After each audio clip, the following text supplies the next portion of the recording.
Welcome to my YouTube channel. दोस्तों बहुत स्वागत है आपके अपने YouTube channel Pritam Bhojpuri news में। दोस्तों अभी से वीडियो कर दीजिए लाइक और चैनल पर नए तो सब्सक्राइब करते हैं, बेल आइकन जरूर दबा लीजिए, जो कि भोजपुरी सभी छोटी से छोटी और बड़ी से बड़ी खबर इस चैनल पे आती रहती है।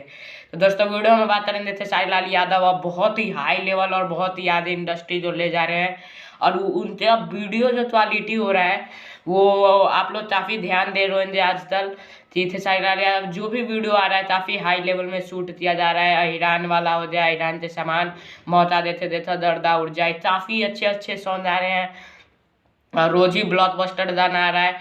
और आज जो खेसारी लाल के साथ बहुत ही शानदार शूटिंग हुई है, आयुषी सीन इस फोटो में नजर आएंगी, और ये तस्वीर यहाँ पे जो चल रही है उसे देखकर आप अंदाजा लगा सकते हैं कि कितने हाई लेवल तक वीडियो होने वाला है। जी हाँ दोस्तों, बहुत ही हाई लेवल पे अब खेसारी लाल यादव वीडियो शूटिंग कर रहे हैं। तो आप लोग तो ये जानते कैसी लगी, ये हमें कमेंट में बताइए। और हाई लेवल और पहले के वीडियो और आज के वीडियो में क्या अंतर रहता है खेसारी लाल यादव से, ये भी जरूर बताएं।